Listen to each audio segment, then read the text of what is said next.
you can increase your productivity by 5 or 10 times overnight by putting the 3 methods into action that I'm going to give you in my free course. So go download it right now by clicking the link just below here.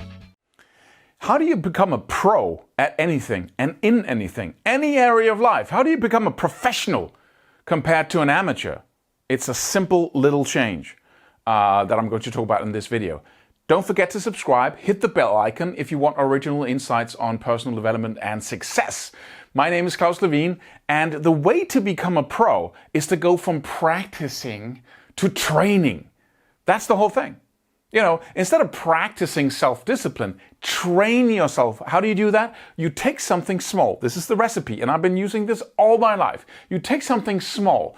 Most people take something big and then they hit it with a lot of energy and then they collapse, they can't do it. You take something small that you know you can win, you know you can conquer this challenge, and then you hit it with 10 times the force you would normally do. So this is what you do. You want to go for a run every morning, right? Most people say, I should exercise more, so I want to go for a run every morning. Okay, so what do? They buy some exercise clothes, they don't have them already. Then they, turn on the alarm to something early so they can get up and go for a run, and that's it. And then they fail. They might do it the first couple of days, and then they fail. That's not what you do. You say, I want to go for a 2-minute run every morning. I just want to put on my working clothes, run around the house, and right back to bed again, right? You make the challenge small. But then you repeat it incessantly, obsessively, right? And you don't fall off the wagon. You do it every single day. But this is not enough. See, now we have a much smaller, much more focused challenge. And the whole challenge is doing it for 30 days or doing it for 60 or a whole year, every single day. I can even do that if I'm sick, right? I can run around my hospital bed if I'm in the hospital and say, okay, I exercised this day. So I can keep that streak running, right? So that's the small challenge. Who couldn't do that, right?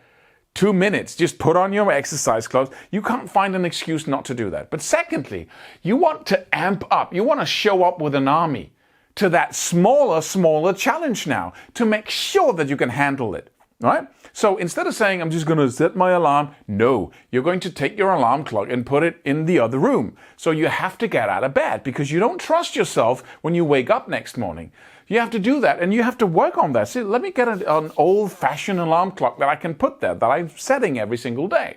I want to enroll my wife, husband, spouse, whatever, girlfriend, boyfriend, into this plan and saying, I have to go for a run. And please, if I'm not going for a run every single day for the next 60 days, whatever it is, for that 2-minute specific run, then please take all the money from my bank account, or please, whatever, I'll eat oatmeal, and I hate that, for a week, right? So you do everything you can to support that one decision about running every single day.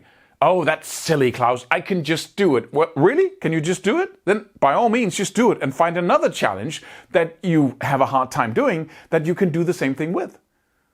Right? Most people say, oh, that's silly. It's not silly. You're a human being, right? You're not a robot. You can't just decide something. You can. People who just do stuff like that do stuff like this.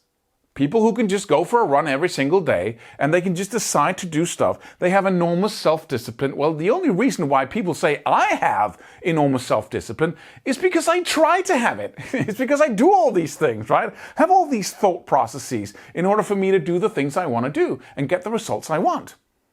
So this is what it is. You take a small thing, or whatever challenge, and you make it as small as you possibly can. And then you make your efforts, the army you show up with, the amount of force, the amount of intelligence, the amount of strategy that you meet that with, you just amp that up. I remember being a salesperson, and I really tried to use the stuff that I saw in the books, right?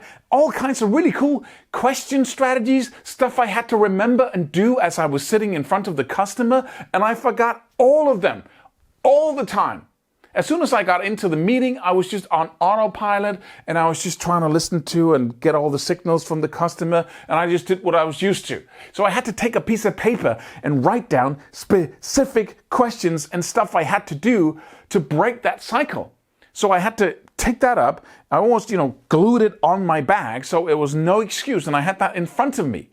And I had to go into the meeting and say, I got to ask this question to remember what to do. And then we sat down and said, hey, yeah, okay, let me ask you a question. And then bam, work it into my strategy. And I did that over and over and over again. If you want to learn to play an instrument, don't learn to play a song. Learn to play 2 chords and do them over and over and over again. Build a pattern. Take something that used to be super hard and make it so easy that you can do it while driving a car, smoking and drinking and talking to your mom at the same time. That's the level of professional mastery you want to get to with anything. And the way to do that is not to take on the whole world. Right? You don't want to change your diet, go for a run every day and your exercise regimen and everything. You want to take something small and then you want to disintegrate it, kill it, make it go away. Just really, right? That's the way to change stuff. Instead of going, oh, I want to, and then because the brain always just says, okay, this is the challenge. What do I need to do to conquer it? And then it comes up with something that is way too small. Right? The result is too big, and the effort, the thing we think, and then we fail all the time. Fail. Then we just pull back into our comfort zone. I don't want to do that anymore. That's not for me. Instead, make the result very small. Make the effort, the strategies, the things you use in order to conquer it huge. And then you do it over and over and over again. And I promise you, you won't go for a run 2 minutes every single day. You will expand it because once you're there and you're running, it's going to be more, right? This is so important. This is the way to change your life and what you do every day. Hope to see you in the next video. Can't wait for it. Don't forget to subscribe. Hit the bell icon so you get notified whenever there's something new here. See you.